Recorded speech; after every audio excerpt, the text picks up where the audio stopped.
Buenos días, bienvenidos a la primera edición de Costa Rica Noticias de este miércoles. Eisel Chacón Cordero les saluda y estaré con ustedes durante las próximas horas de información. De inmediato los invito a ver nuestros titulares.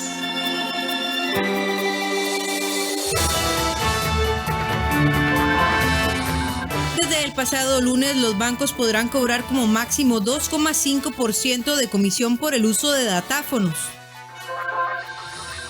Comisión Nacional de Emergencias comprará alimentos y accesorios de agua potable para los damnificados del huracán ETA.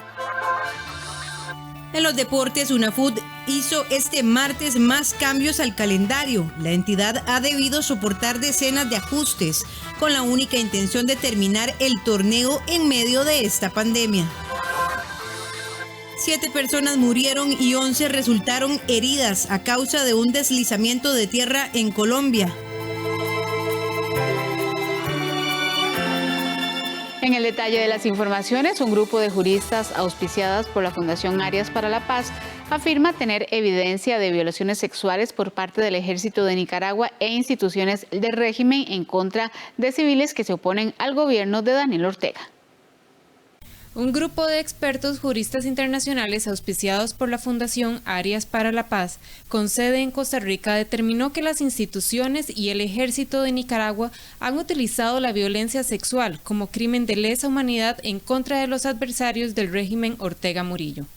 Entre las juristas participan Sonia Picado, presidenta del Instituto Interamericano de Derechos Humanos, y la española Almudena Bermaneo. Este mismo tribunal estableció que existe una cadena de mando y no se trata de actos aislados, y afirman que los mismos responden a órdenes superiores. Esas juezas determinaron que el uso de la violación y de los abusos sexuales por parte de autoridades nicaragüenses no ha sido casual ni esporádico, que ha sido por órdenes superiores que lo han realizado, que es una política de Estado, el uso de la violación sexual y de los abusos sexuales en contra de sus adversarios. La cúpula del ejército sandinista ha sido ya sancionada por el gobierno de los Estados Unidos por la Comisión de Violaciones Graves de Derechos Humanos en contra de la ciudadanía en ese país. Hay testimonios de una muchacha que estaba embarazada, que abortó por la cantidad de veces que fue violada en una cárcel en Nicaragua. En fin, los testimonios son muy crudos y llevaron a las juezas del tribunal a establecer que no había ninguna duda sobre la sistematicidad de los hechos. No es que algún loco secuestró a alguien, se lo llevó para algún lado y lo violó y lo agredió, no. En todos los lugares del país y en todos los centros de detención que reportamos sucedió lo mismo. Las mismas autoridades del régimen Ortega Murillo, al cual responde dicho ejército, también han sido sancionadas por el gobierno de Estados Unidos, el de Canadá y por la Unión Europea. A pesar de ello, las violaciones siguen ejecutándose, según evidencia el informe. Por otra parte, esta misma semana la Fundación reveló un estudio de campo en el que evidencian la corrupción de miembros del ejército nicaragüense en la frontera contra Costa Rica, hechos que han generado ataques del ejército Ortega Murillo durante el fin de semana. Nosotros presentamos en días pasados un estudio que no dice nada nuevo, que viene a ratificar algo que era un secreto a voces, que es la existencia del coyotaje en la frontera norte. Hicimos entrevistas, hicimos grupos focales, recogimos una gran cantidad de información sobre lo que sucede en la frontera y básicamente establecimos que hay un montón de pasos ciegos en la frontera y que hay un montón de pasos que cuentan para mover a la gente, que cuentan con complicidad tanto de funcionarios del ejército nicaragüense como con policías costarricenses. La Fundación afirma haber recibido una nota aclaratoria por parte del ejército sandinista desmintiendo las evidencias de la investigación. La organización en Costa Rica brinda apoyo humanitario y legal a solicitantes que ven su vida en peligro y huyen de Nicaragua hacia Costa Rica. La diputada Silvia Hernández pidió a los jefes de fracción definir la fecha para la comparecencia de la ministra de Educación Pública, Giselle Cruz, para que explique a los diputados cómo será el manejo del curso lectivo para el próximo año.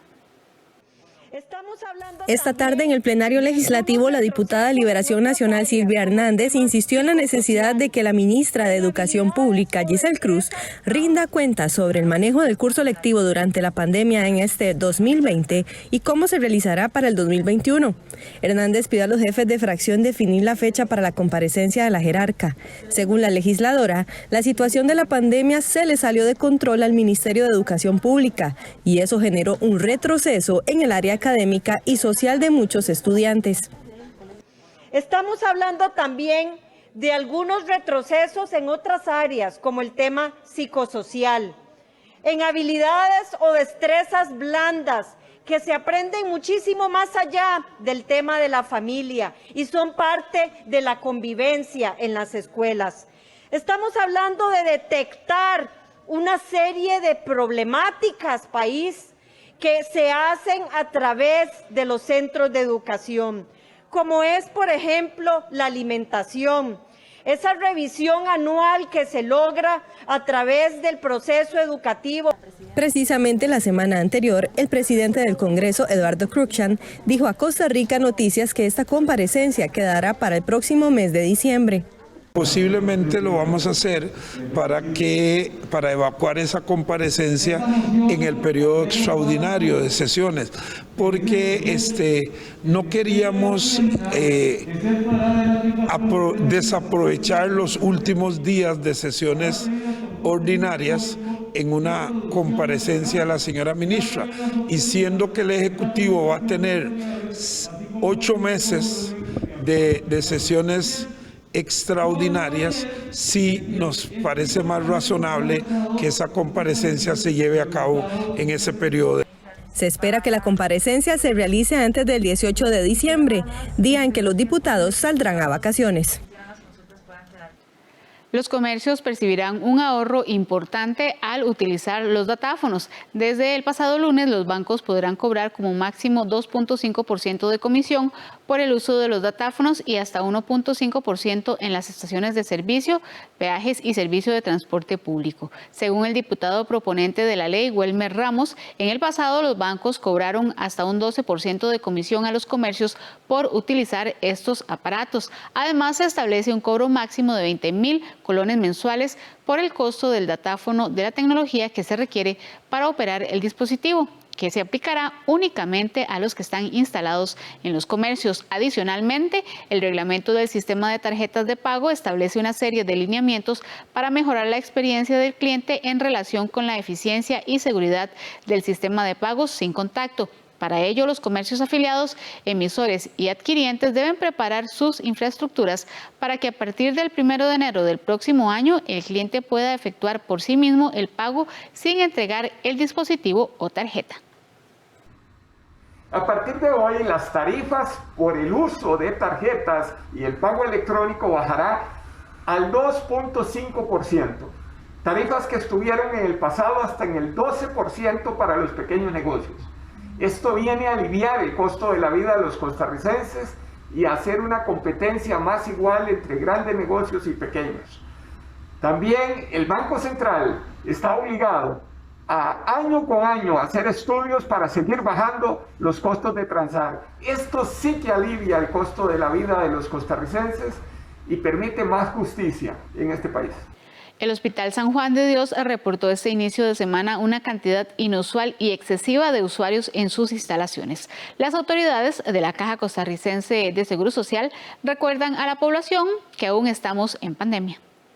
Todavía estamos en pandemia. Esas fueron las palabras de Iliana Balmaceda, directora general de San Juan de Dios, de reportar este inicio de semana gran cantidad de usuarios en el hospital. Quiero recordarles que en forma presencial solamente tienen que venir los que el médico cita que vengan en forma presencial. El Hospital San Juan de Dios continúa con consultas telefónicas o consultas indirectas con el propósito de disminuir el riesgo de contagio de nuestra población para cumplir con el aforo del 50% de nuestras salas de espera. Parte de la saturación se debió a que hubo un malentendido en donde muchas personas usuarias entendieron que el centro había restaurado de forma regular los servicios presenciales. Sin embargo, este proceso solamente inició de manera paulatina con pacientes de alto riesgo. Por esta razón, en la entidad recuerdan que solo deben presentarse en los centros médicos pacientes de hemato-oncología, psiquiatría, obstetricia de alto riesgo, quimioterapia, hemodiálisis o los que el médico durante la consulta telefónica se les indique. Tuvimos una gran cantidad de gente que se presentó a la consulta, indicando en muchas ocasiones que en base a lo que habían indicado en la televisión, ellos venían a consultar porque ya podían venir de forma presencial. Entonces es importante aclararles que el hospital sigue trabajando bajo la modalidad de atención por llamada telefónica y en el caso que el médico necesite que el paciente se presente, el médico se lo va a indicar. Para evitar que esta situación se repita, la entidad brinda una serie de recomendaciones: presentarse solamente 20 minutos antes de la cita, cumplir con el cuestionario y toma de temperatura, en la medida de lo posible no presentarse acompañado ni con niños, no utilizar los asientos que están clausurados y colaborar con el personal de salud y vigilancia. De enero a septiembre, la Caja Costarricense de Seguro Social ha atendido a más de 8 millones de citas en consulta externa, tanto presencial como teleconsulta. La pandemia de la COVID-19 provocó que el país acelerara su paso en la implementación de la telemedicina o medios virtuales alternativos. Según datos de la Caja Costarricense del Seguro Social, en el país se realizaron más de 14.000 citas en el 2018 y 13.400 en el 2019 mediante teleconsulta, mientras que la emergencia sanitaria provocada por el SARS-CoV-2 ha incrementado el uso de este método a cerca de un 75%, lo vemos en los siguientes datos. De enero a septiembre de este año, la Caja ha atendido en consulta externa 7.034.562 consultas médicas, 1.112.326 consultas con otros profesionales en salud, para un total de 8.146.888 citas. De ellas, en modo no presenciales han sido 1.572.000 en consulta médica y 195.000 en consulta en otros profesionales, para un total de 1.767.000 consultas por medios alternativos. Vemos la diferencia entre las teleconsultas que se realizaron en marzo y las que se realizaron en el mes de septiembre, que ha ido en aumento hasta un 600%. En el mes de marzo fueron, 50.374 y en el mes de septiembre 330.000.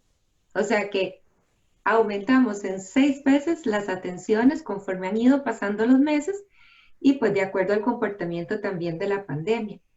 Según la entidad, en modos no presenciales como videollamadas, Zoom, llamada telefónica o incluso talleres, han participado un total de 3.417 médicos y otros profesionales de salud, que serían 1.276.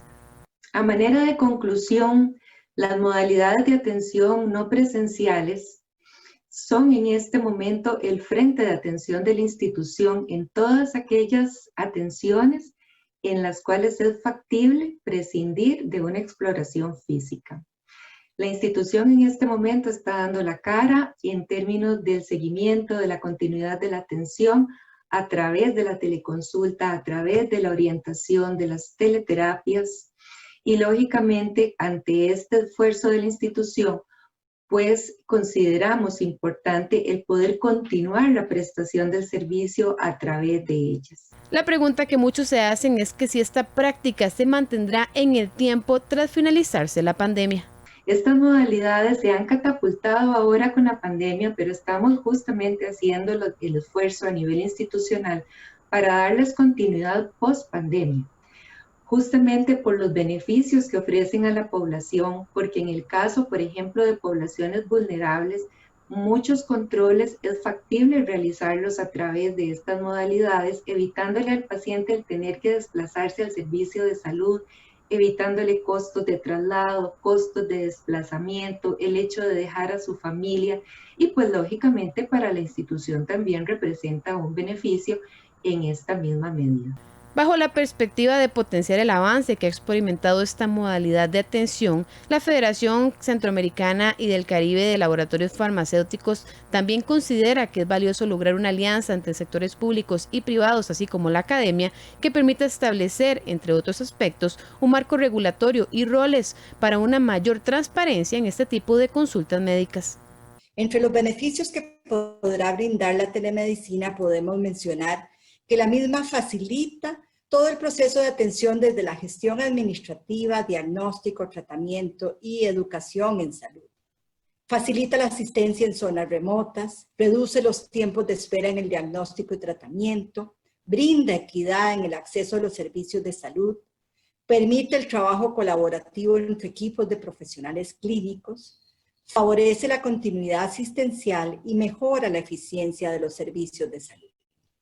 En tanto, ambas voceras señalan la importancia de que los usuarios mantengan sus números actualizados en el EDUS de la caja y con su médico particular para que puedan tener una comunicación efectiva de telesalud. El CONAVI confirmó que el viaducto más grande del país presenta un 77% de avance y está en la etapa final de asfaltado. El Consejo Nacional de Vialidad CONAVI informó que la construcción del viaducto tiene 4 carriles y va desde La Uruca hasta Quebrada Rivera y a la León 13. Asimismo, une a Colima de Tibás y a Colima con la ruta 32. También va desde el antiguo Triángulo de la Solidaridad hasta Calle Blancos. Tenemos costos individuales de cada una de las etapas, pero el monto global, digamos, de todo el proyecto, incluyendo de la unidad funcional número 1 hasta la unidad funcional número 4, ronda los $160 millones. Según datos de la unidad ejecutora del proyecto, la estructura tendrá una extensión de la fase 1 a la fase 4 de 4.140 metros y se coloca una carpeta asfáltica de 4 centímetros de espesor sobre las losas del viaducto. Es un proyecto que se dejó inconcluso desde hace bastantes décadas y pues se tiene la dicha en este momento de estar pudiendo finalizarse y realizarse. La ventaja pues evidentemente es la conectividad y la comunicación que permite desde, en estas 4 primeras unidades funcionales desde La Uruca hasta la ruta 32 y si Dios lo permite en el momento en que pasemos todo el bloque de legalidad de aprobaciones y tuviéramos aprobada la unidad funcional número 5, entonces nos permitiría conectar exactamente hasta aquí, hasta Santo Tomás de Calle Blancos, colindando con el proyecto de paso de nivel que tenemos en Guadalupe. Entonces eso nos permitiría cerrar el circuito norte completo. Por su parte, los 4 carriles de la Circunvalación Norte tienen un costo aproximado a los $163 millones y sus fondos provienen del Banco Centroamericano de Integración Económica BESIE. Las diferentes fases tienen un avance entre un 80 y un 96%. En nuestra sección Animales en Libertad le presentamos a la foca monje del Mediterráneo. Esta especie evita cercanía con el ser humano, por lo que habita zonas costeras de difícil acceso y en pocas ocasiones nada mar adentro.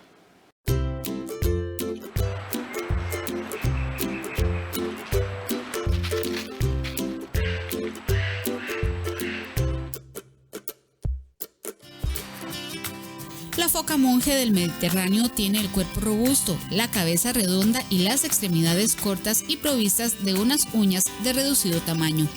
El macho mide 308 centímetros y pesa 340 kilos.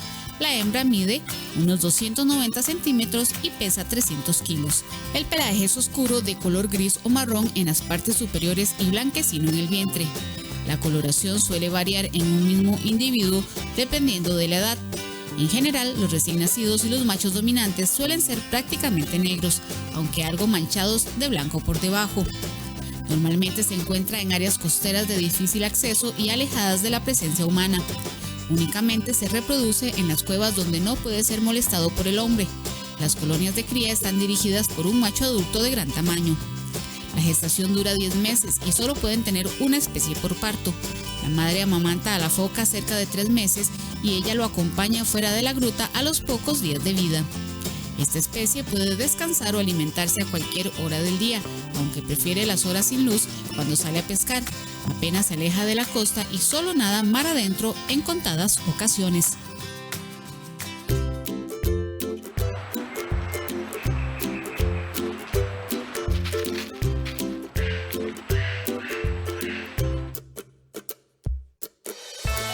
Vamos a una pausa comercial, enseguida volvemos.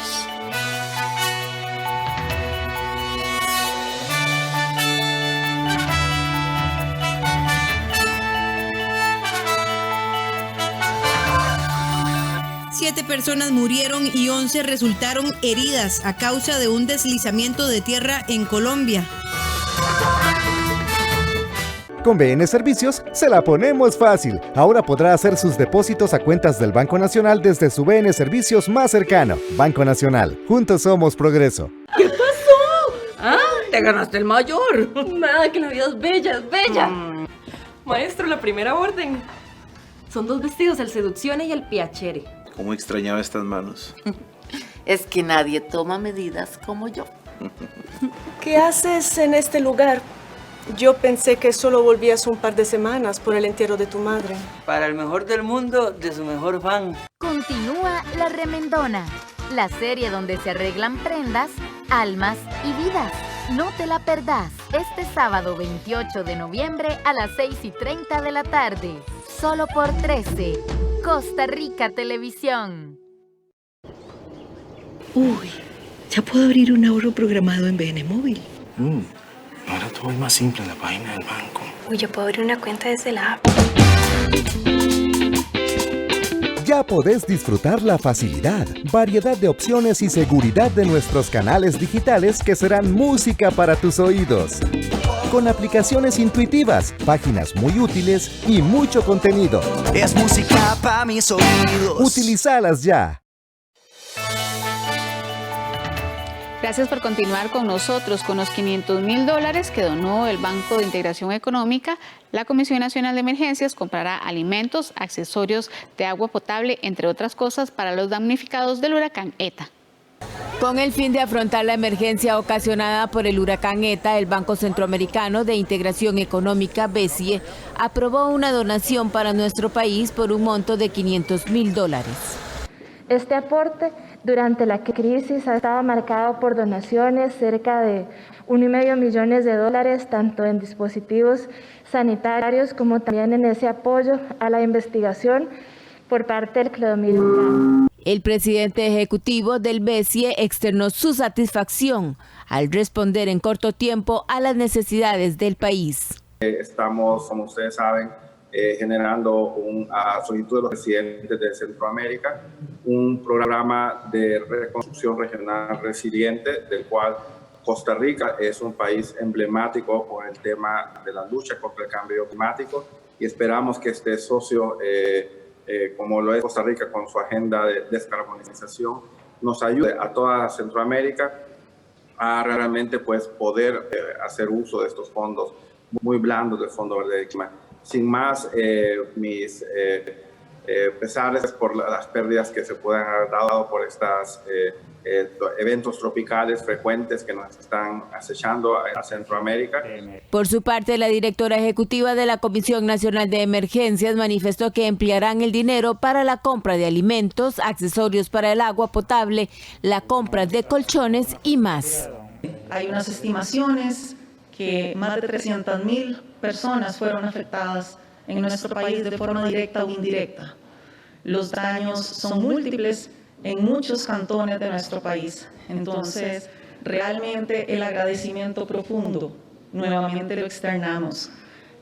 Van a ser utilizados estos recursos para la adquisición de alimentos, para la adquisición de colchones, para la apertura de albergues, igualmente para todo lo que son los reservorios y accesorios diversos para que la población tenga agua potable, tan importante en estos momentos de la pandemia por el COVID-19. Según las estimaciones del gobierno, con el huracán ETA se movilizaron 2.056 personas hacia 77 albergues temporales instalados en 23 cantones. Con el objetivo de restituir medios de vida y crear oportunidades socioeconómicas en las comunidades afectadas, este Banco Internacional también organiza el Programa Centroamericano de Reconstrucción Resiliente por un monto de $2.500 millones disponible para los países miembros que lo soliciten. Además, se espera financiar proyectos que prevengan los desastres y las calamidades. La época seca se retrasará hasta 25 días en algunas regiones del país. Por ejemplo, para el Pacífico Central podría llegar hasta el 27 de diciembre, mientras que el Pacífico Sur podría no tener la estación seca. El fenómeno de la Niña es el causante de que la transición tarde más días de lo normal. Regiones como el Pacífico Central y el Valle del General podrían pasar la Navidad bajo condiciones de lluvia. Así lo dio a conocer el Instituto Meteorológico Nacional en su más reciente informe sobre el ingreso de la época seca en el país. Y esto se debe principalmente a la afectación del fenómeno de la Niña, el cual se ha consolidado y muestra una intensidad bastante fuerte en el Océano Pacífico ecuatorial. Esto también ocasiona un atraso similar en las demás regiones de nuestro país. Se pronostica el ingreso de la época seca en el Pacífico Norte entre el 27 de noviembre y el 1 de diciembre. Representa al menos 25 días de retraso con respecto a las fechas normales. En el Valle Central ingresaría del 2 al 6 de diciembre, con un retraso de al menos 20 días. En el Pacífico Central y Valle del General se pronostica el ingreso entre el 27 y 31 de diciembre, es decir, 20 días de retraso. Mientras que para el Pacífico Sur, el Instituto Meteorológico Nacional no dio fecha de ingreso de la época seca, ya que pronostican que podrían percibirse lluvias fuertes aún durante los días tradicionales de la época seca. Por último, en la zona norte ingresaría la época seca entre el 20 y 24 de febrero, con 11 días de retraso aproximadamente. Haciendo la salvedad de que está el caso especial del Pacífico Sur, en el cual incluso estamos previendo que la temporada seca no sería seca del todo y tendría episodios de lluvias importantes durante esas fechas, por lo que no se podría decir que la estación seca como tal se vaya a establecer en el Pacífico Sur. Esas condiciones implican que en algunos días podríamos tener incluso aguaceros importantes, aunque serían algunos días muy dispersos, pero podría haber aguaceros importantes en algunos días de nuestra estación seca. De acuerdo con el Instituto Meteorológico Nacional, el fenómeno de la Niña se consolidó este año. Pero, ¿por qué afecta este fenómeno el periodo de cambio?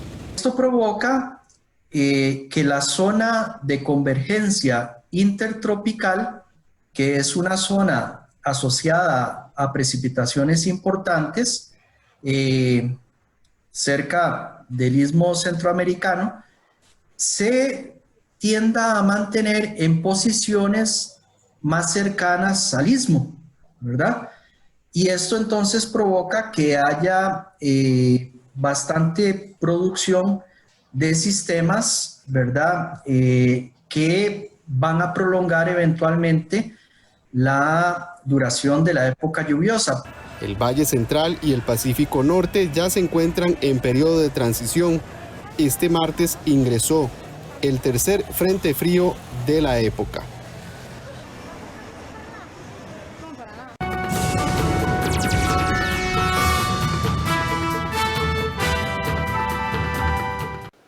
Al igual que en el fútbol masculino, en 1921 Herediano tardó solo un torneo para coronarse como campeón nacional en femenino.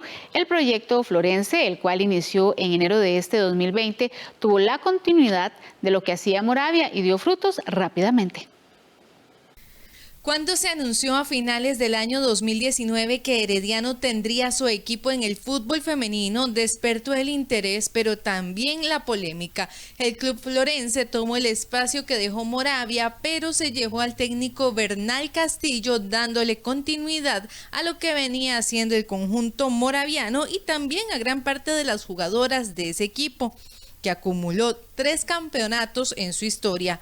La polémica por el fichaje de una morada, la niña que sorprendió a todos en el Mundial Sub-17 femenino realizado en nuestro país en el año 2014, Gloriana Villalobos, quien celebró por lo alto su título con los colores rojiamarillos, ganado ante su ex equipo, el Deportivo Saprissa, con quien también celebró campeonatos. Al final, todo dio frutos para este equipo que está por cumplir 100 años de fundación. Para el técnico Bernal Castillo, en estos 11 meses de trabajo con el club, tienen una nota 100. Creo que es un requisito y tenemos que darle a esta afición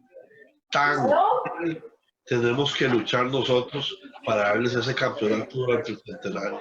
Hay 2 jugadoras que estamos en un tema ahí contractual que se va a ir viendo en estos días, pero ellas se van a quedar. Vamos a solucionar esa parte. Yo creo que prácticamente el plantel quedaría.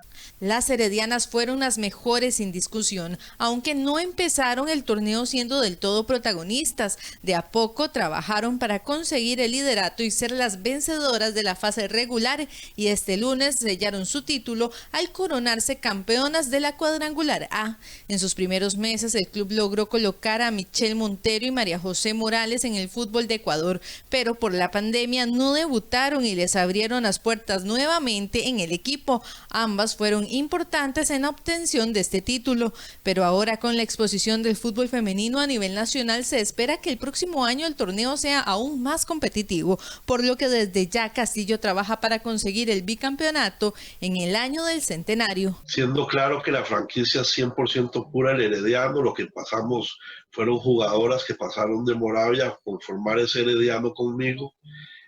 Por un tema de que ya en Moravia pues no querían seguir, ellos renuncian a participar en la primera división y al bajar su franquicia a segunda, la Unifood le cede una franquicia pura al Herediano de 100%, y ya cuando me senté con Jafet le dije, bueno, usted quiere ser campeón, ocupamos estas 3 o 4 jugadoras, hay que traerlas, él las trajo. Y después un día me dijo, bueno, ahí está su equipo.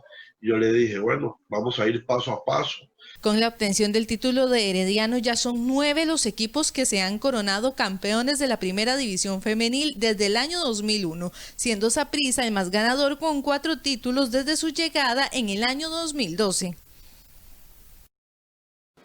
El martes inició la Vuelta a Chiriquí en Panamá, donde varios equipos costarricenses han asistido en medio de la falta de competencias que hay a nivel nacional.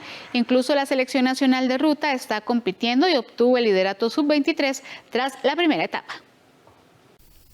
Con 3 equipos costarricenses, la Selección Nacional, Asfaltos, CBZ7C Economy, Truman Distribuidora Cruz, además de 2 costarricenses que refuerzan equipos panameños, inició la primera etapa de la Vuelta a Chiriquí 2020, que salió de David pasando por Huay y finalizando nuevamente en David con un recorrido de 124 kilómetros y donde hubo en disputa 2 metas volantes y un premio de montaña. El panameño Christopher Jurado fue el ganador de la etapa, mientras que el mejor costarricense fue Carlos Andrés Brenes, quien terminó 7º a 35 segundos de Jurado, y Gabriel Rojas, que fue 9º también a 35 segundos y se colocó como líder de la sub-23 en el evento. Y hoy se movió un toque diferente a la carrera, ¿verdad? Al final se tiraron los panameños y ganaron la etapa. Pero también Brenes hizo un buen trabajo y se logró meter ahí como el top 6, ¿verdad? Y ahora esperar cuando se venga la alta montaña, ¿verdad? Intentar proponer. Sí, ahora a esperar la montaña, a ver cómo nos sentimos.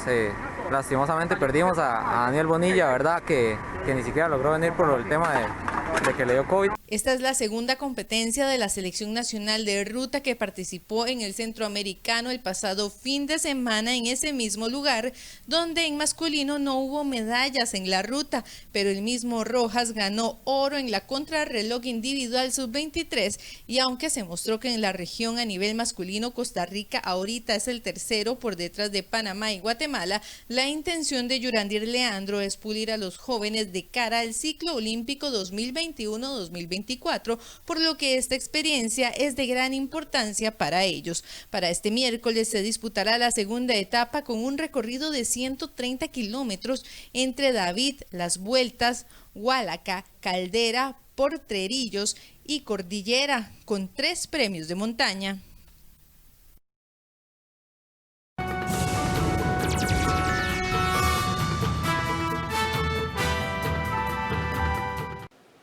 En las informaciones internacionales, al menos 7 personas murieron y 11 resultaron heridas a causa de un deslizamiento de tierra en el municipio de Puerto Valdivia, esto al noroeste de Colombia, una de las zonas más castigadas por la temporada de lluvias.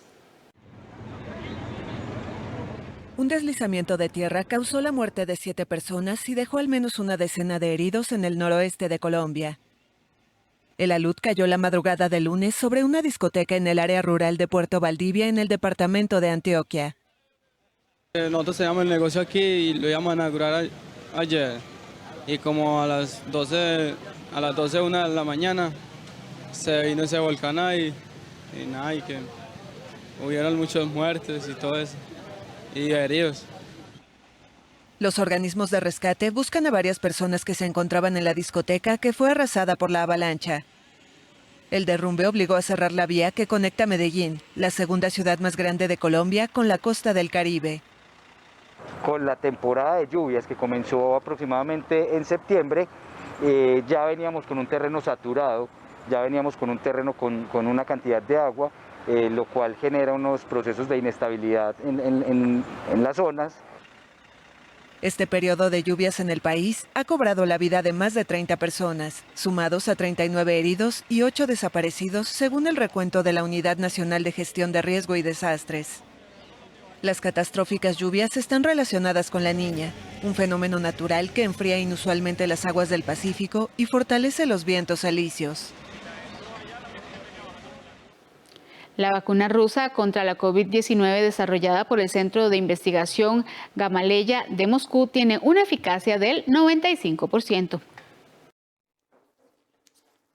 La competencia para desarrollar una vacuna que frene la pandemia de coronavirus se acelera. Rusia afirmó el martes que su vacuna Sputnik V contra el COVID-19, desarrollada por el Centro de Investigación Gamaleya de Moscú, tiene una eficacia del 95%. Según un comunicado conjunto del centro, el Ministerio Ruso de Salud y el Fondo Soberano Ruso implicado en el desarrollo de la vacuna. Se trata de resultados preliminares obtenidos con voluntarios 42 días después de la inyección de la primera dosis. La información no explicita cuántos casos se usaron en los cálculos. Otro comunicado del Fondo Soberano Ruso anunció que el precio de una dosis de Sputnik V en el mercado internacional será menor a $10. Para los ciudadanos rusos, la vacuna será gratuita. Sputnik V es la vacuna más accesible de las que tienen una eficacia superior al 90% en ensayos clínicos de fase 3. La Sputnik V se encuentra actualmente en la fase 3 de los ensayos clínicos con doble ciego, con cerca de 40.000 voluntarios. Rusia apenas ha difundido la documentación científica de la vacuna, pero sus creadores reiteraron el martes que los datos de la investigación serán publicados dentro de poco, en una de las principales revistas médicas del mundo y revisados por pares. No es la única vacuna que promete salir pronto al mercado. La farmacéutica AstraZeneca y la Universidad de Oxford anunciaron el lunes una vacuna con una efectividad media del 70%, después de probarla en 23.000 personas. Días antes, otras 2 vacunas, un proyecto conjunto del estadounidense Pfizer junto al alemán BioNTech y otra del estadounidense Moderna, anunciaron una eficacia de más del 90%. A diferencia de estas 3 vacunas, con la rusa aún no se han completado pruebas clínicas a gran escala, y algunos científicos occidentales expresaron su inquietud, advirtiendo que quemar etapas demasiado rápido podría ser peligroso. La ONU dijo ayer que la paliza mortal de un hombre negro por parte de guardias blancos en Brasil es un ejemplo del racismo estructural del país y pidió una investigación independiente, así como reformas urgentes. La ONU condenó el martes el racismo estructural en Brasil, tras una paliza mortal a un hombre negro por parte de guardias blancos. Ravina Shamdasani, portavoz de la Oficina de Derechos Humanos de la organización, dijo a la prensa durante una sesión informativa virtual desde Ginebra que su muerte fue un ejemplo extremo pero lamentablemente demasiado común de la violencia sufrida por las personas negras en Brasil. Añadió que los funcionarios del gobierno tienen la responsabilidad de reconocer el problema del racismo persistente para poder resolverlo y pidió una investigación independiente sobre el caso. João Alberto Silveira Freitas, de 40 años, fue golpeado en la cara y en la cabeza por un guardia de seguridad de un supermercado Carrefour, mientras otro guardia lo sujetaba. Según los primeros elementos de la investigación, el hombre fue golpeado durante más de 5 minutos antes de ser inmovilizado por sus agresores y morir asfixiado. La difusión de un video de la golpiza conmocionó a Brasil y desde entonces ha habido varias manifestaciones de protesta. Una movilización el lunes por la noche en Porto Alegre acabó con choques entre un grupo de manifestantes y la policía, que los dispersó con gases lacrimógenos. El presidente Jair Bolsonaro ha restado importancia al racismo estructural en Brasil, un país donde alrededor del 55% de la población de 212 millones de personas se identifica como negra o mestiza.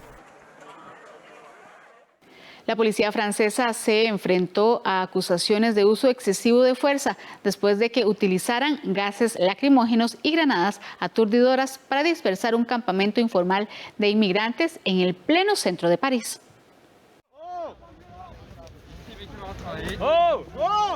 Polémica en Francia, luego que la policía dispersó el lunes por la noche a cientos de migrantes y activistas que habían instalado tiendas de campaña en el centro de París para reclamar más refugios de emergencia. Tras el desmantelamiento del campamento, entre 200 y 300 personas convergieron hacia el centro de la ciudad, rodeados por un importante dispositivo de las fuerzas de seguridad. Al cabo de unos minutos, la policía lanzó gas lacrimógeno y granadas aturdidoras para dispersarlos. Las imágenes generaron indignación en el país. La alcaldesa de París, la socialista Anne Hidalgo, denunció el uso brutal y desproporcionado de la fuerza por parte de las fuerzas de seguridad. Y las ministras de Ciudadanía y Vivienda afirmaron que los migrantes deben ser tratados con humanidad y solidaridad. En medio de la polémica, el ministro del Interior, Gérald Darmanin, declaró que algunas imágenes de la dispersión del campamento ilícito de migrantes son chocantes y dijo que solicitó un informe para conocer la realidad de los hechos.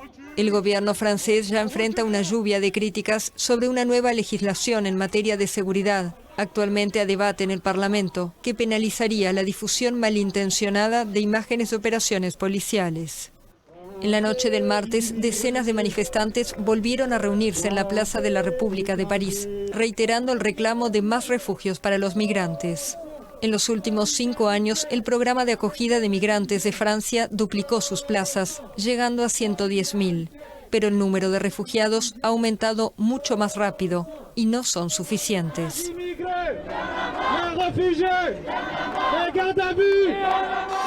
Vamos a una pausa comercial, ya casi volvemos con más de Costa Rica Noticias.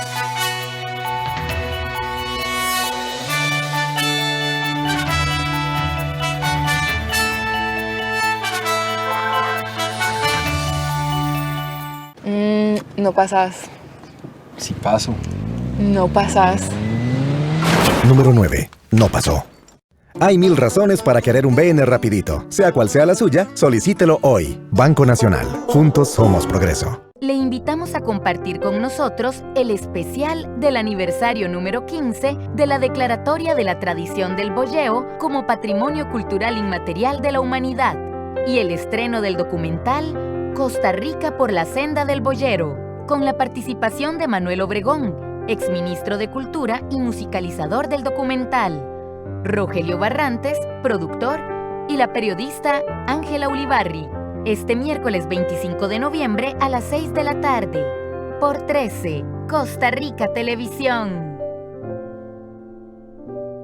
El resultado de cuando nos dejamos llevar por los sentimientos es el tema de Cine en Cortos, el jueves 26 de noviembre a las 9 de la noche.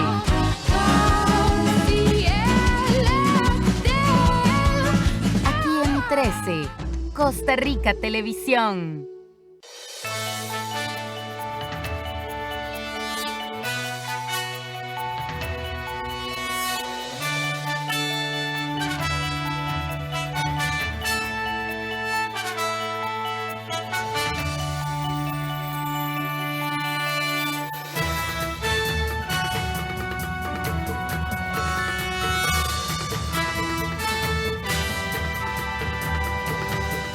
Buenos días, bienvenidos a la primera edición de Costa Rica Noticias de este miércoles. Eisel Chacón Cordero les saluda y estaré con ustedes durante las próximas horas de información. De inmediato los invito a ver nuestros titulares.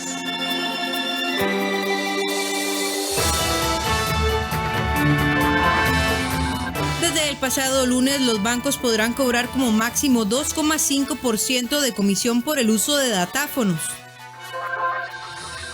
Comisión Nacional de Emergencias comprará alimentos y accesorios de agua potable para los damnificados del huracán ETA.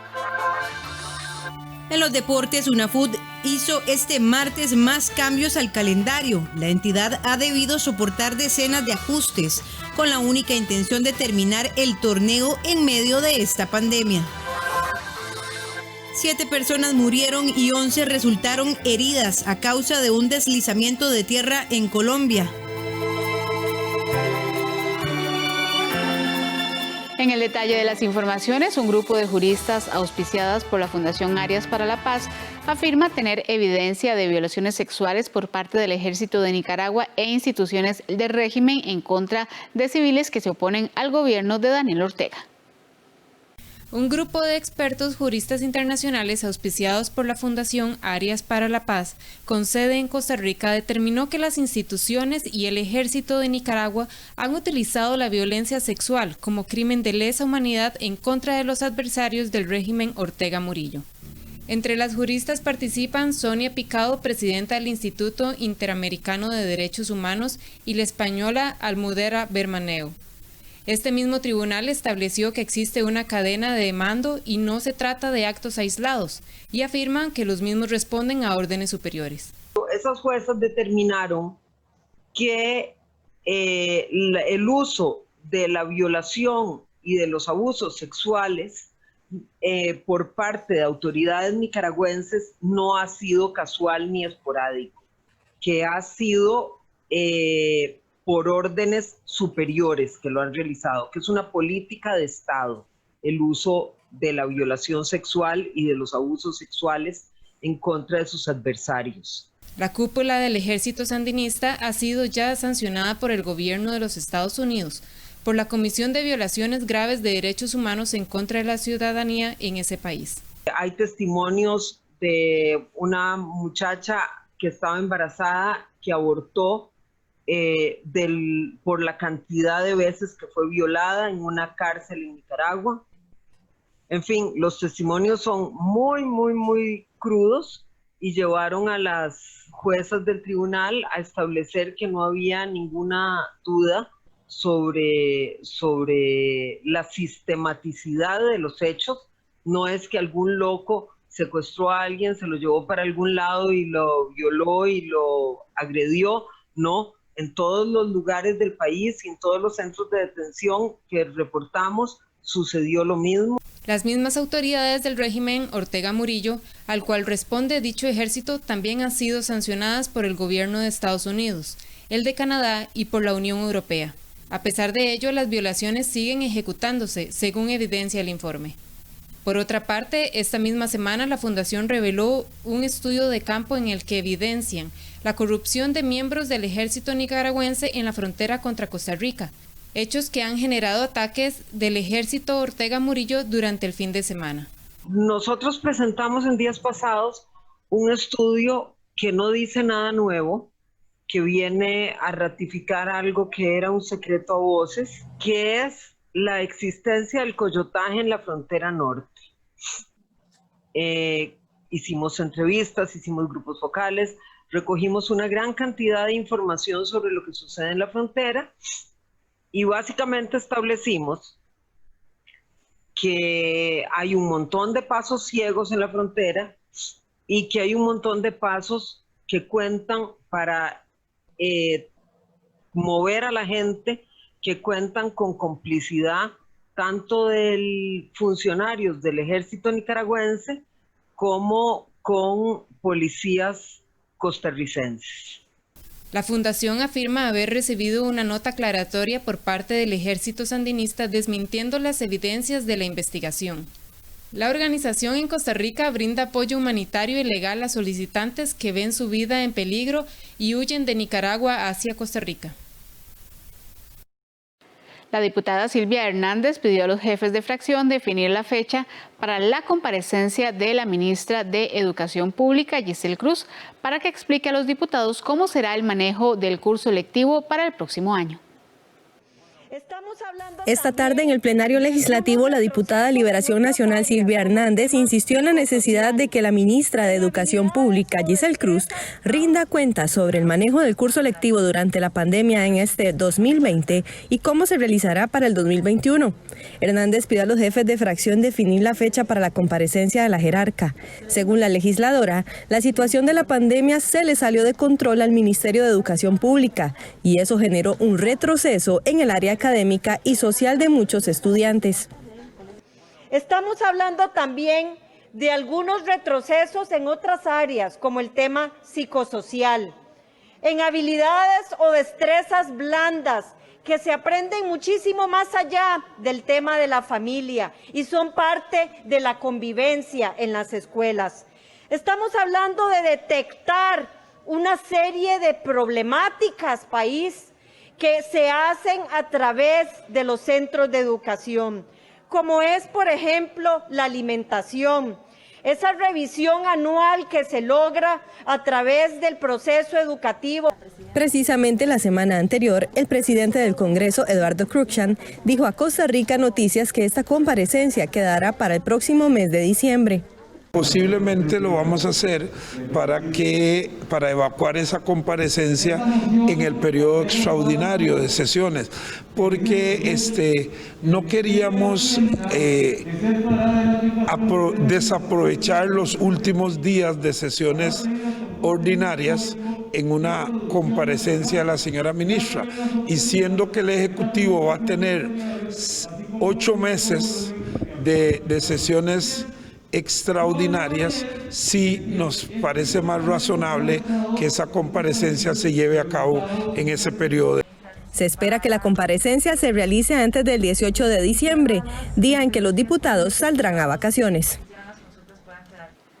Los comercios percibirán un ahorro importante al utilizar los datáfonos. Desde el pasado lunes, los bancos podrán cobrar como máximo 2.5% de comisión por el uso de los datáfonos y hasta 1.5% en las estaciones de servicio, peajes y servicio de transporte público. Según el diputado proponente de la ley, Welmer Ramos, en el pasado los bancos cobraron hasta un 12% de comisión a los comercios por utilizar estos aparatos. Además, se establece un cobro máximo de 20.000 colones mensuales por el costo del datáfono de la tecnología que se requiere para operar el dispositivo, que se aplicará únicamente a los que están instalados en los comercios. Adicionalmente, el reglamento del sistema de tarjetas de pago establece una serie de lineamientos para mejorar la experiencia del cliente en relación con la eficiencia y seguridad del sistema de pagos sin contacto. Para ello, los comercios afiliados, emisores y adquirientes deben preparar sus infraestructuras para que a partir del 1 de enero del próximo año el cliente pueda efectuar por sí mismo el pago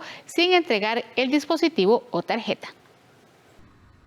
A partir de hoy, las tarifas por el uso de tarjetas y el pago electrónico bajará al 2.5%. Tarifas que estuvieron en el pasado hasta en el 12% para los pequeños negocios. Esto viene a aliviar el costo de la vida de los costarricenses y a hacer una competencia más igual entre grandes negocios y pequeños. También el Banco Central está obligado a año con año a hacer estudios para seguir bajando los costos de transar. Esto sí que alivia el costo de la vida de los costarricenses y permite más justicia en este país.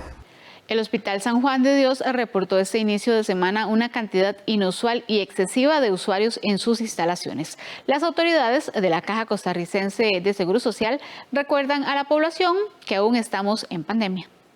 Todavía estamos en pandemia. Esas fueron las palabras de Iliana Balmaceda, directora general del San Juan de Dios, de reportar este inicio de semana gran cantidad de usuarios en el hospital. Quiero recordarles que en forma presencial solamente tienen que venir los que el médico cita que vengan en forma presencial.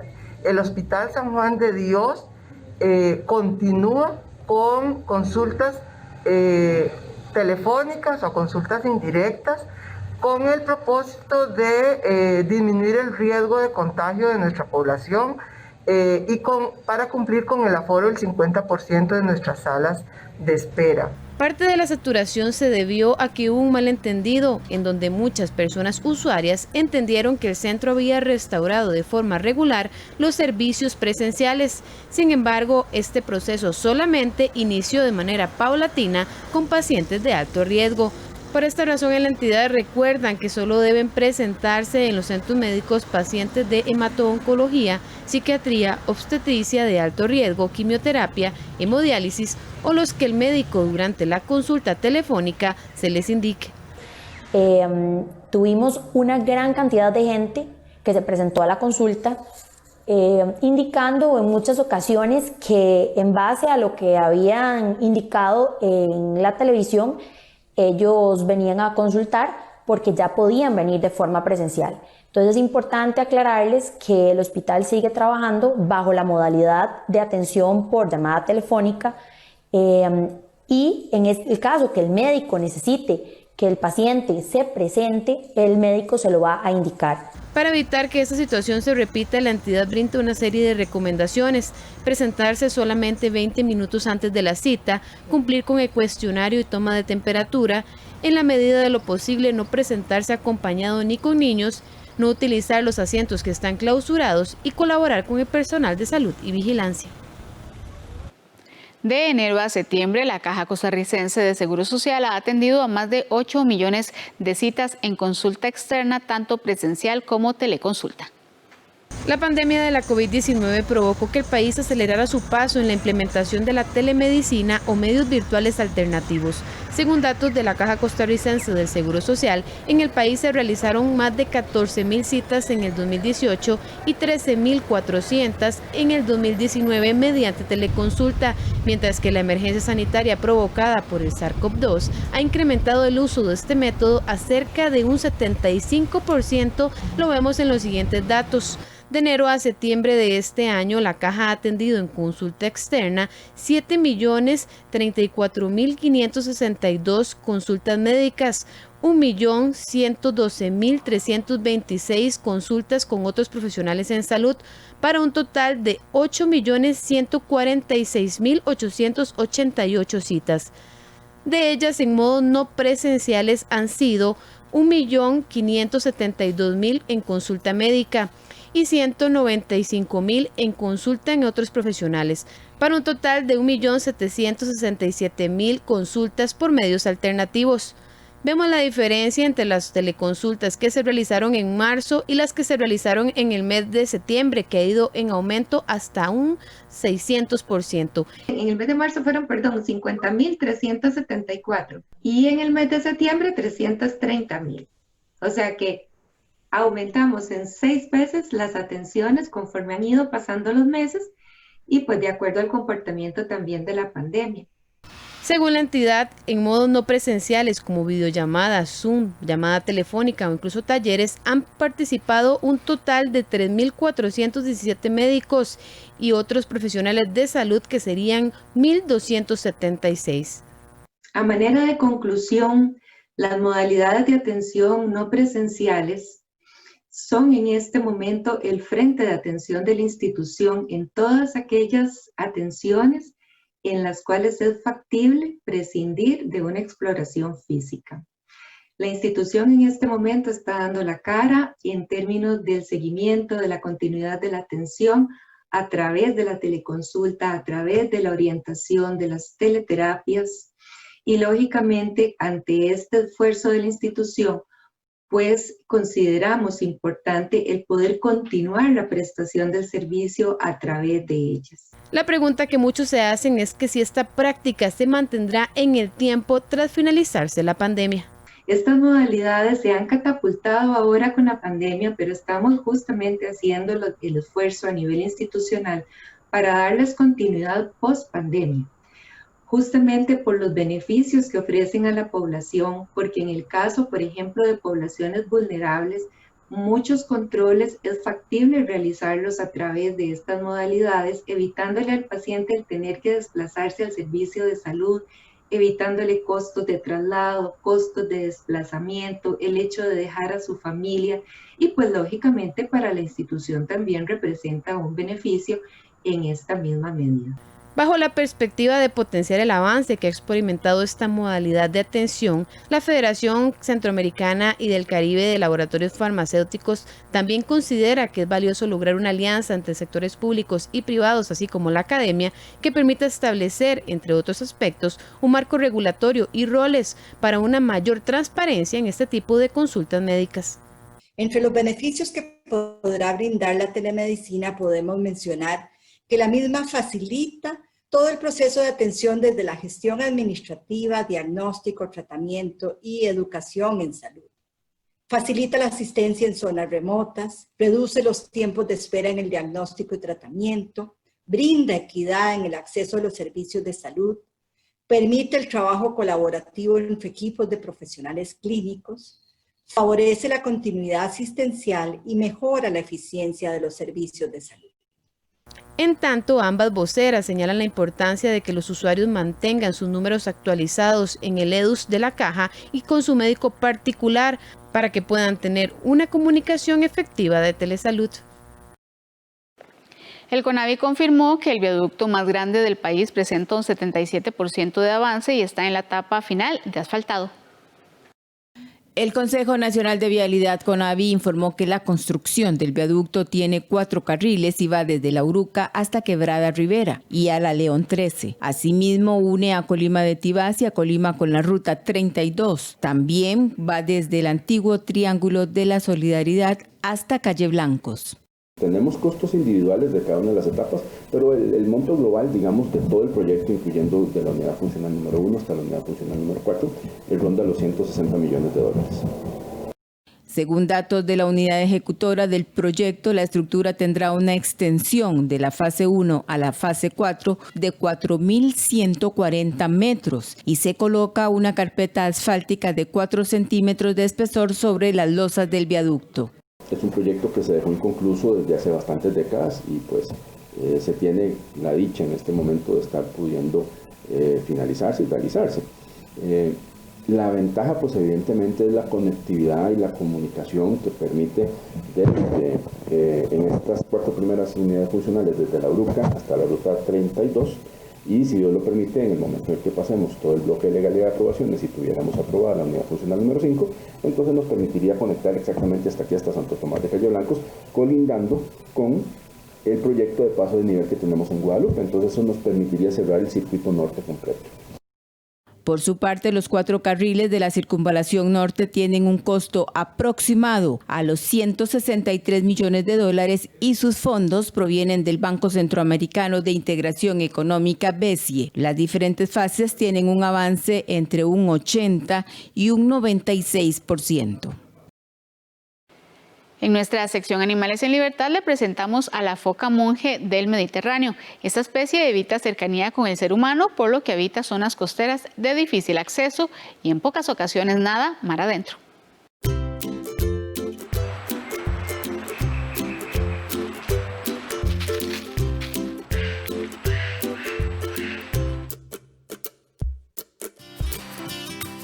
La foca monje del Mediterráneo tiene el cuerpo robusto, la cabeza redonda y las extremidades cortas y provistas de unas uñas de reducido tamaño. El macho mide 308 centímetros y pesa 340 kilos. La hembra mide unos 290 centímetros y pesa 300 kilos. El pelaje es oscuro de color gris o marrón en las partes superiores y blanquecino en el vientre. La coloración suele variar en un mismo individuo dependiendo de la edad. En general, los recién nacidos y los machos dominantes suelen ser prácticamente negros, aunque algo manchados de blanco por debajo. Normalmente se encuentra en áreas costeras de difícil acceso y alejadas de la presencia humana. Únicamente se reproduce en las cuevas donde no puede ser molestado por el hombre. Las colonias de cría están dirigidas por un macho adulto de gran tamaño.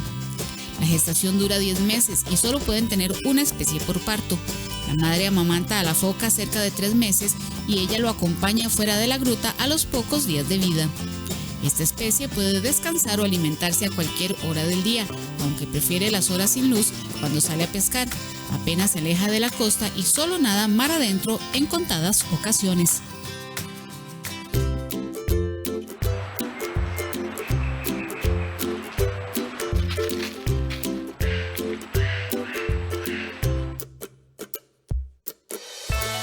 Vamos a una pausa comercial, enseguida volvemos.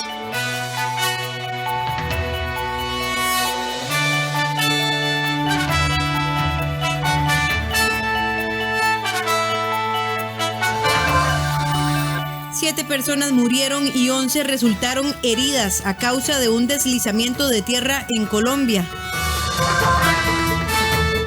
Desde donde se encuentre, usted puede comprar, remodelar o construir. El BCR multiplica sus posibilidades en vivienda. Elija el crédito con la cuota que más le convenga, hasta con un 90% de financiamiento. Solo complete el formulario en bancobcr.com o en la app BCR Móvil y haga realidad su proyecto de vivienda. Somos el Banco de Costa Rica.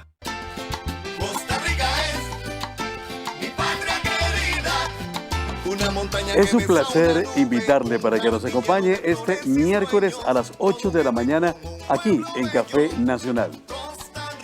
Este 25 de noviembre se conmemoran 15 años de la declaratoria de la tradición del bolleo en Costa Rica y en Café Nacional lo vamos a celebrar. No se lo pierdan.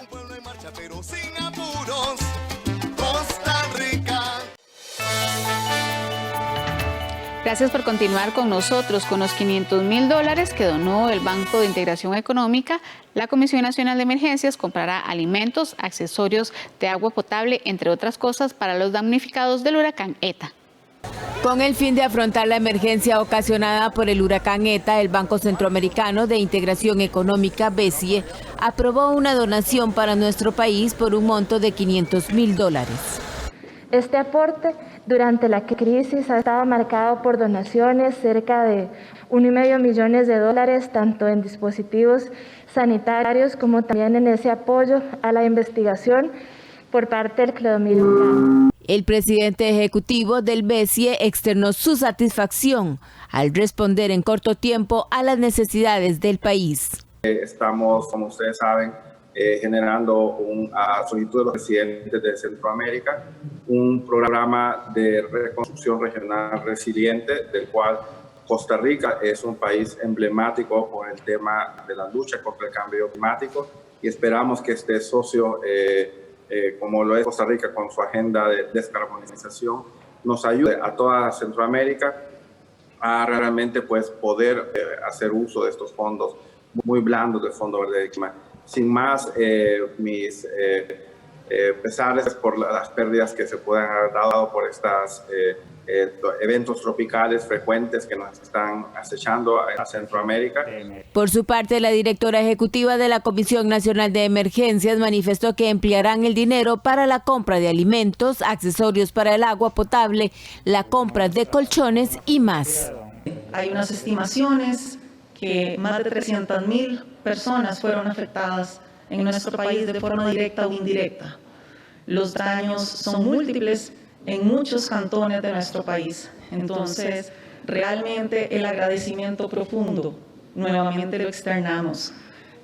Van a ser utilizados estos recursos para la adquisición de alimentos, para la adquisición de colchones, para la apertura de albergues, igualmente para todo lo que son los reservorios y accesorios diversos para que la población tenga agua potable, tan importante en estos momentos de la pandemia por el COVID-19.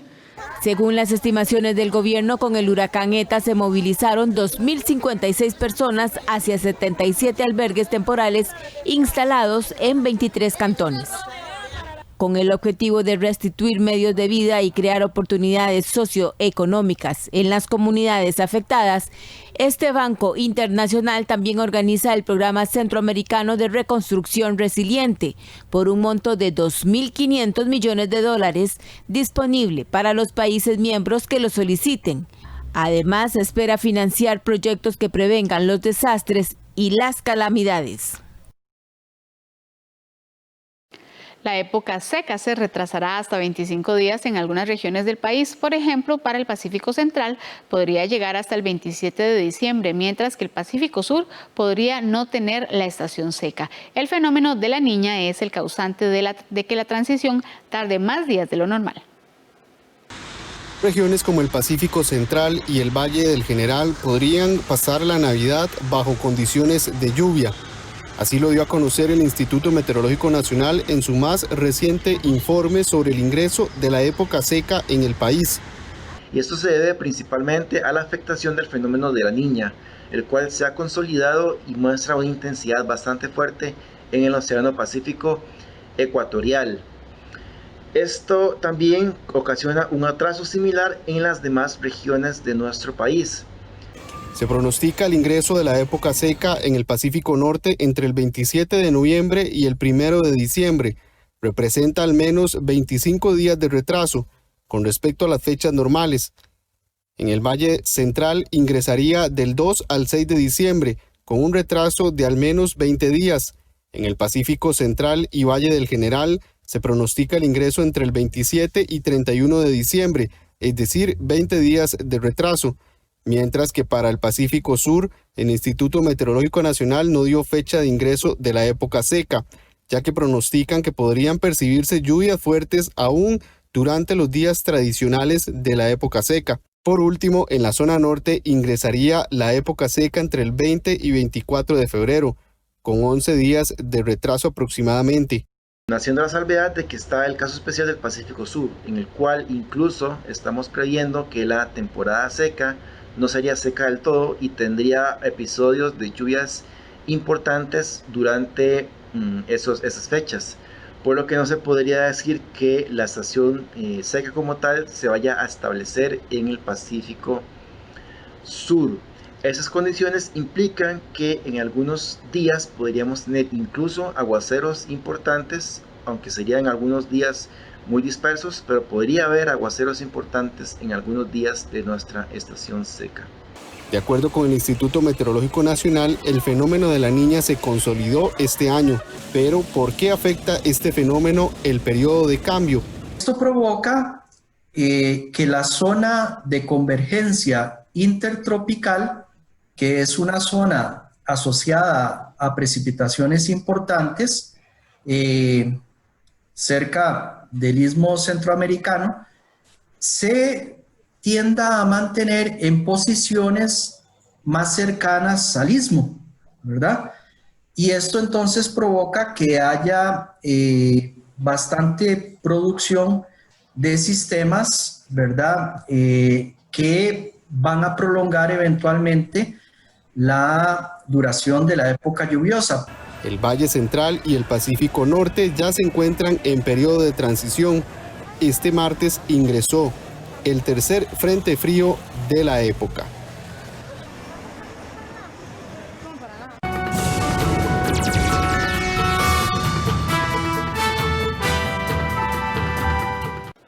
Al igual que en el fútbol masculino, en 1921 Herediano tardó solo un torneo para coronarse como campeón nacional en femenino. El proyecto Florense, el cual inició en enero de este 2020, tuvo la continuidad de lo que hacía Moravia y dio frutos rápidamente.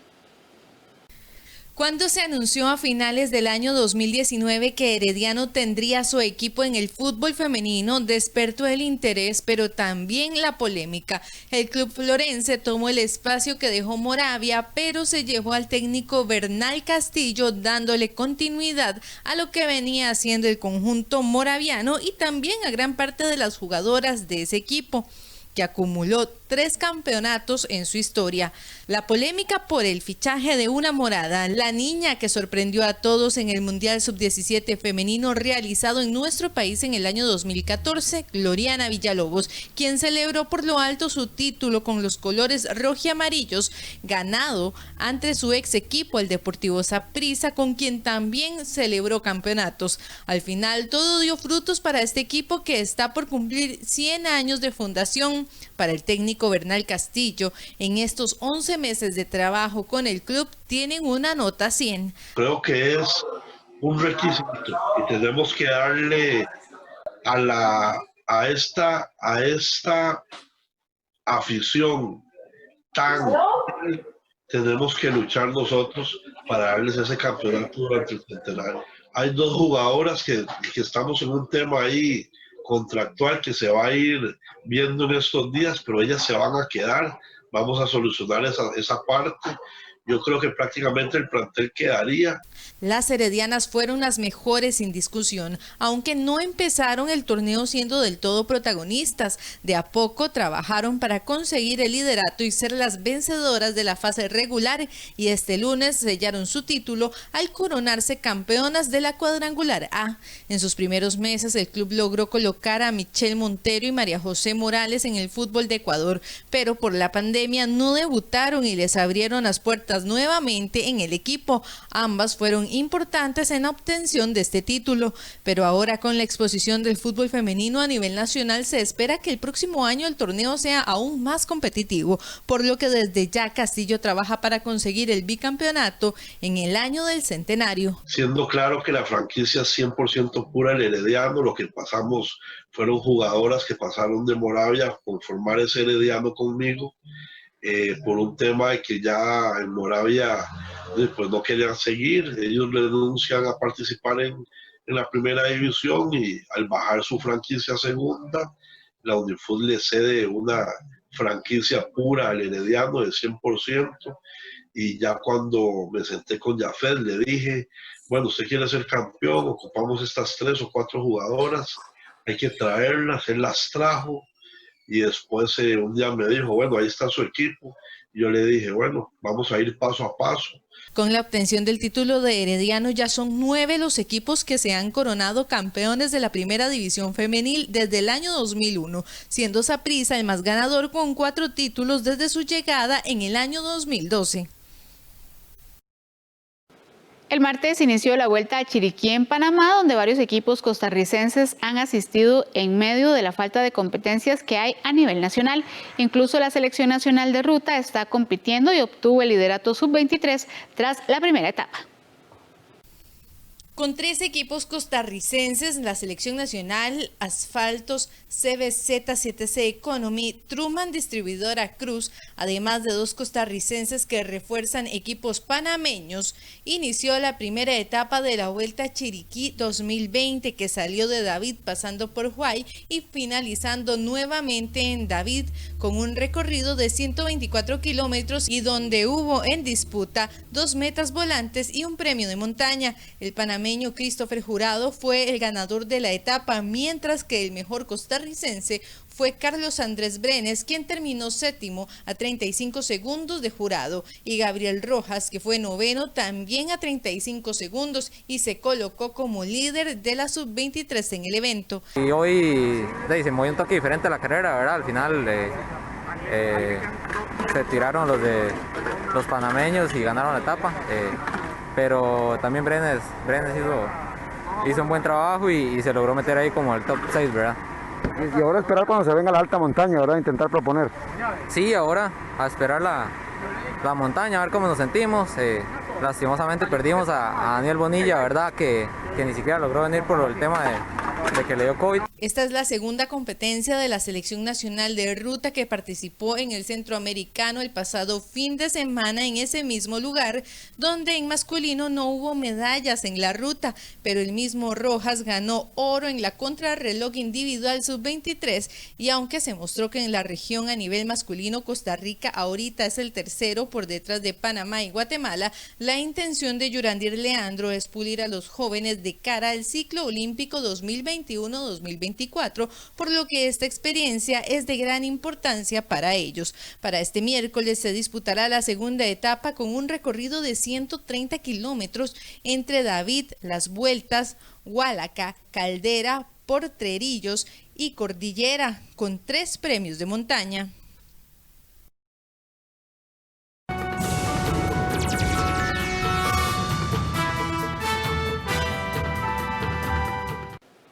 En las informaciones internacionales, al menos 7 personas murieron y 11 resultaron heridas a causa de un deslizamiento de tierra en el municipio de Puerto Valdivia, esto al noroeste de Colombia, una de las zonas más castigadas por la temporada de lluvias. Un deslizamiento de tierra causó la muerte de 7 personas y dejó al menos una decena de heridos en el noroeste de Colombia. El alud cayó la madrugada del lunes sobre una discoteca en el área rural de Puerto Valdivia, en el departamento de Antioquia. Nosotros teníamos el negocio aquí y lo íbamos a inaugurar ayer. Y como a las 12, 1 de la mañana, se vino ese volcán ahí y nada, y que hubieron muchos muertos y todo eso. Y heridos. Los organismos de rescate buscan a varias personas que se encontraban en la discoteca que fue arrasada por la avalancha. El derrumbe obligó a cerrar la vía que conecta Medellín, la segunda ciudad más grande de Colombia, con la costa del Caribe. Con la temporada de lluvias que comenzó aproximadamente en septiembre, ya veníamos con un terreno saturado, ya veníamos con un terreno con una cantidad de agua, lo cual genera unos procesos de inestabilidad en las zonas. Este periodo de lluvias en el país ha cobrado la vida de más de 30 personas, sumados a 39 heridos y 8 desaparecidos, según el recuento de la Unidad Nacional de Gestión de Riesgo y Desastres. Las catastróficas lluvias están relacionadas con la Niña, un fenómeno natural que enfría inusualmente las aguas del Pacífico y fortalece los vientos alisios. La vacuna rusa contra la COVID-19 desarrollada por el Centro de Investigación Gamaleya de Moscú tiene una eficacia del 95%. La competencia para desarrollar una vacuna que frene la pandemia de coronavirus se acelera.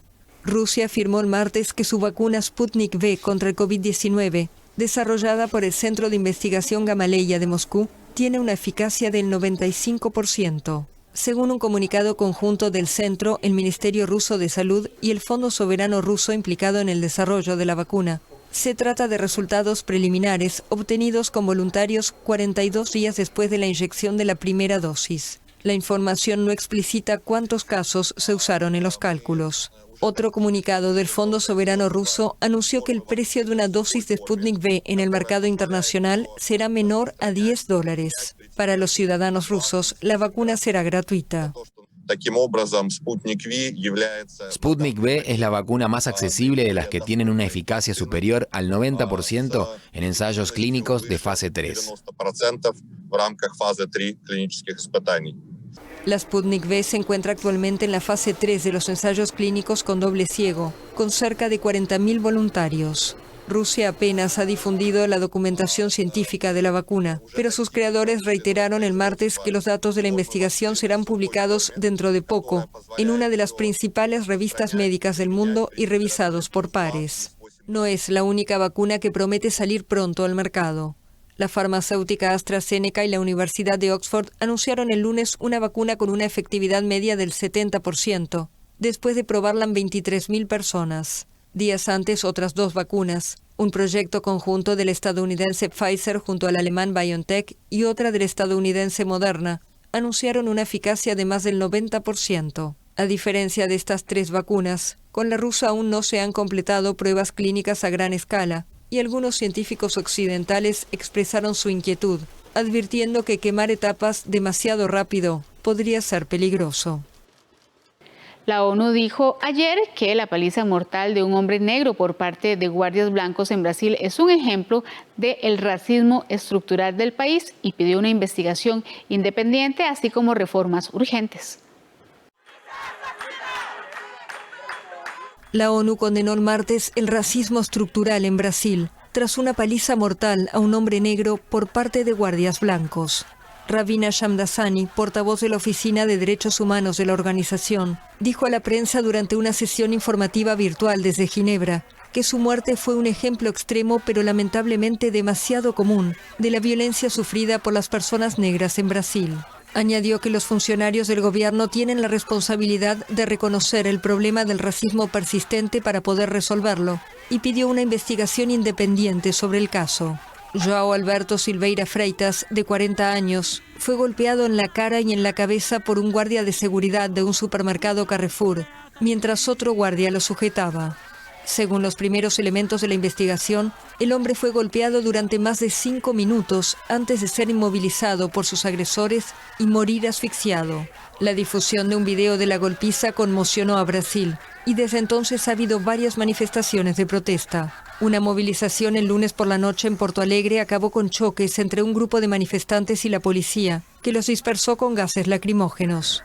El presidente Jair Bolsonaro ha restado importancia al racismo estructural en Brasil, un país donde alrededor del 55% de la población de 212 millones de personas se identifica como negra o mestiza. La policía francesa se enfrentó a acusaciones de uso excesivo de fuerza después de que utilizaran gases lacrimógenos y granadas aturdidoras para dispersar un campamento informal de inmigrantes en el pleno centro de París.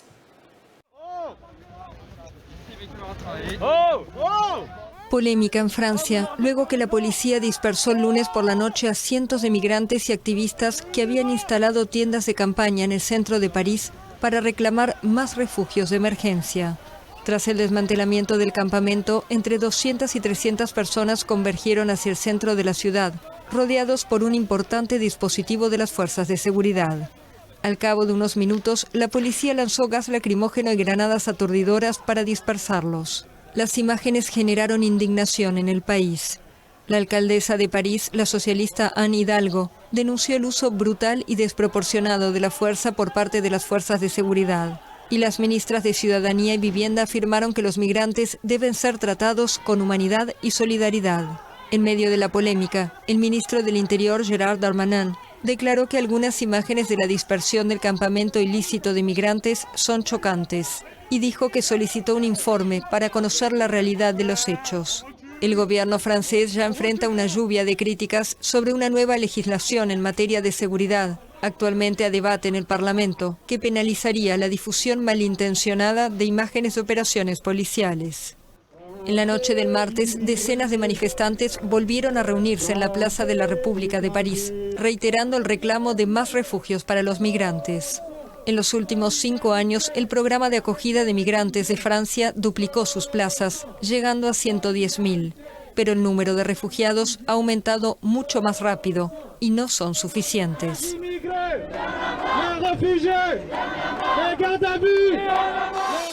Hasta aquí este resumen de Costa Rica Noticias. Como siempre, agradecemos su compañía y lo invitamos a continuar con la programación de 13 Costa Rica Televisión y por supuesto para que se informe en nuestras próximas